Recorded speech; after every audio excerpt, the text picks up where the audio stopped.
This is a man who killed his family twice. Gregory Green is a convicted murderer who completely failed at his second chance at life. In his early 20s, he married Tanya Green. It wasn't long into the marriage that Gregory started to show some signs of abusiveness, such as jealousy, anger, and violence. While Tanya was 6 months pregnant with Gregory's child, she threatened to leave him for good once she got home. But Tanya never got the chance because as soon as she got home, Gregory stabbed her with a steak knife 10 times, killing her and their unborn child. Gregory was given a 15 to 25-year sentence in prison, and during his time there, he was denied parole 4 times. However, during his time in prison, he gained lots of support from friends and family and grew really close to a pastor named Fred Harris, who helped him find God, and he was his biggest supporter of getting him out. In 2008, Gregory was released on parole after serving 16 years in prison, and after just 2 years on parole, he was a completely free man. Shortly after that, he married his second wife, Faith Harris Green, who was the daughter of the pastor he was working with in prison. They were married for 6 years, and Faith had a 19 and 17-year-old child from a previous marriage,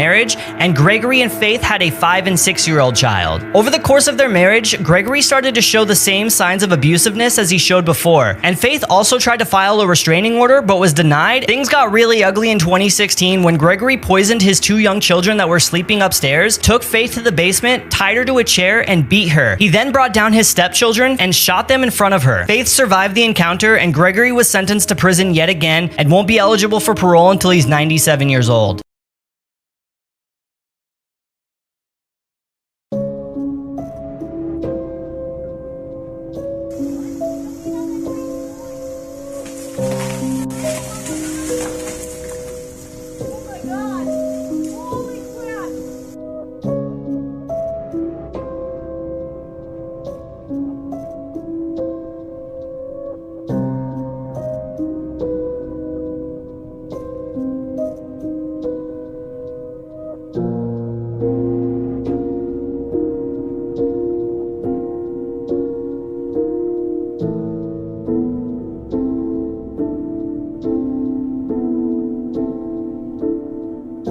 Three disturbing movies that are based on a true story. This first one is one of the biggest plot twists I've ever seen. It's called Orphan, and it's about a married couple who meet a girl named Esther at an orphanage. Soon they find out the family Esther used to live with all mysteriously passed away in a fire. Assuming this was just an accident, they adopt Esther, only to find out she's not who she says she is. This is based on the true story of Barbara Skrylova. Also, Orphan 2 is coming out in January, so go watch the first one now. Next up, we have The Sacrament. This is about a man named Patrick who finds out his sister is now living in a religious community, so him and his co-workers decide to make a documentary about it. But once they arrive, they realize his sister actually joined a cult, and it's based on the true story of Jonestown. Last on the list, we have Veronica. This is about a girl who uses a Ouija board to summon the spirit of her father. But of course, things go terribly wrong, and now something strange is happening to Veronica. This movie is based on the true story of a girl named Estefania from Spain. Follow for more recommendations. Imagine going on your streaming platform and seeing that a massacre was happening live. For the Akihabara Massacre, that was the case. Hi, my name is Ethan, and trigger warning, this is a dark case. On June 8th, 2008, Tomohiro Kato had rented a truck that looked like a U-Haul. He then drove the vehicle running a red light and hitting 5 pedestrians. Others standing by immediately went to go aid those who were injured. However, this was only the beginning because as soon as he got out of the truck, he stabbed 13 individuals. A bystander live streamed the massacre unfolding and had an audience of 2,000 viewers. Another user used Ustream to live stream the massacre afterwards, which included police and public response. By the end of this horrific crime, 7 people had lost their lives and he was arrested and sentenced to death. This is the most dangerous prisoner in the world, and you'll never believe why. A little girl named Shiloh was on her phone at night when she got a call from a mysterious number. And on that night, she didn't pick up the phone because her parents weren't home, and she didn't want to talk to any strangers. Thinking it might be one of her friends from school or her teacher, she picked up the phone. And when she picked up the phone, she heard a little girl's voice. The little girl told Shiloh to come to the park at night alone, and told her that she would play with her. Not knowing better, Shiloh decided to leave her house and walk to the park. The time was now 1 a.m. as Shiloh slowly started walking at night to the park. No one was around except her, and it was eerily quiet. Shiloh quickly realized that there was no one around her, so she freaked out and called the number back again. But this time, no one picked up. She was so scared she just wanted to see someone, so she decided to run to the park to see her friend that called. And that's when Shiloh's heart started beating really fast, because she heard a small car parked up behind her. And what happens next will absolutely shock you. If you want to know what happens, like and follow for part 2. Scary cartoon truths that would terrify you, Part 1. Peppa Pig was diagnosed with cancer at just 2 years old and spent most of her early life in bed. She needed constant assistance and 24-hour supervision from her parents just to keep her alive. Peppa was an embarrassment and a burden to the whole family. But one day her dad had enough and got a horrible idea. He decided to chain Peppa to her bed so she could never leave her room again. Years later, her parents had another child, which they named Peppa. This Peppa replaced the original Peppa, who is still locked inside her room. And if you Google Peppa Pig house wallpaper, something terrifying comes up. At first glance, you can't see it, but if you zoom in, you can see the original Peppa still locked inside of her room. Did Jeffrey Dahmer kill 6-year-old Adam Walsh? Adam Walsh was abducted from a department store on July 27, 1981, in Florida. He was found 2 weeks later in a drainage canal in Florida. Serial killer Otis Toole confessed to Adam's murder, but was never convicted due to lack of evidence. Otis Toole later recanted his confession. But what has serial killer Jeffrey Dahmer got to do with this? According to allegations, Dahmer was also named as a suspect in Adam's murder. Dahmer was living in Miami Beach, Florida, at the time of Adam's murder. 2 eyewitnesses placed him at the mall on the day of Adam's abduction. Eyewitnesses saw that a man was forcing a struggling child into a blue van. Dahmer drove a blue van for his work at that time. When Dahmer was interviewed in 1992, Dahmer repeatedly denied his involvement in this case. He even stated, "I've told you everything, how I killed them, how I cooked them, who I ate. Why wouldn't I tell you if I did it to someone else?" On December 16, 2008, the police made the announcement that the case was now closed. But who actually killed Adam Walsh?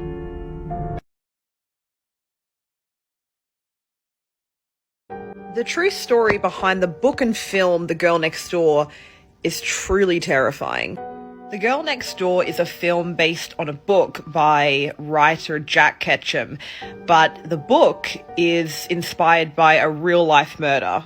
This is the story of Sylvia Marie Likens, who on the 26th of October 1965 was just a teenager when she was tortured and murdered by her caregiver.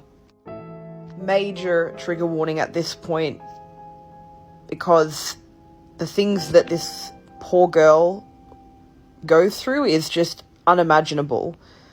I can't even talk about all of the things that went on, but she was sexually humiliated, degraded, burnt, lacerated. I mean, the list goes on. This is something that Sylvia had to endure for 3 months before she sadly passed away from her injuries. This is Gertrude.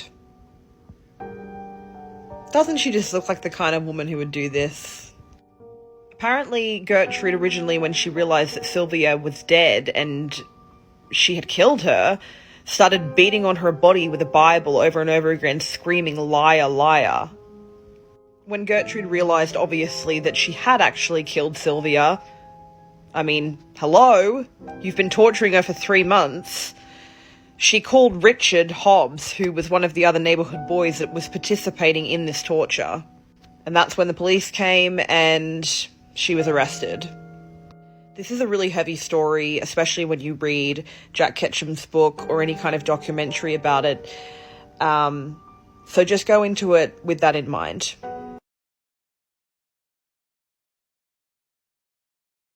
What are you doing? Can I come home from work one day and it just be normal? What is that? Is that real? Hi, Mom. Are you serious?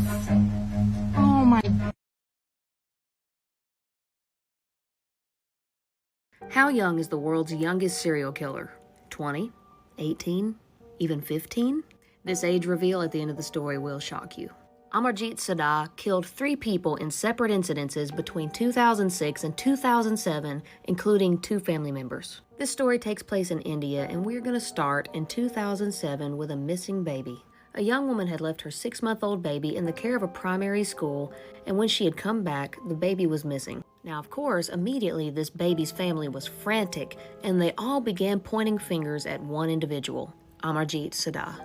They're quoted as having said they knew he had a dark streak and he was not like the other boys his age. Villagers called the police and said, "You need to speak to this boy." And the police initially dismissed them, saying, "There's no way a boy that young is going to know anything about that missing baby."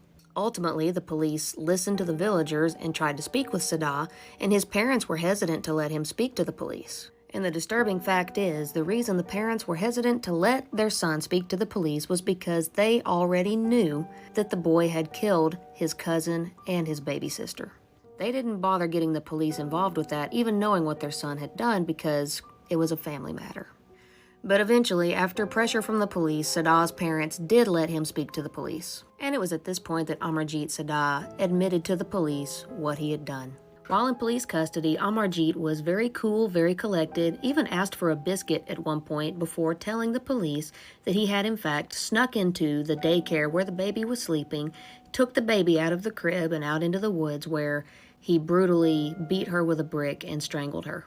He also admitted to having killed his 8-month-old baby sister in the same fashion, as well as his 6-year-old cousin. The father of this 6-year-old cousin was one of the family members who kept Sada's crimes under wraps. Family loyalty was obviously a big deal in the Sada family. But again, with the outcry for this baby infant to be found, they could no longer keep a lid on this, and the monster that this boy was came to light. And the shocking truth is, this boy was only 7 years old. This young boy was a certifiable psychopath. He smiled all through his police interrogation, had zero remorse for what he had done, and had taken a chilling delight in the pain that he caused these children before he ultimately killed them. India does not allow children to be sentenced to death or to even be jailed, and so he was put into a children's home until he turned 18. Sada was released, and to this day he is unaccounted for and on the loose.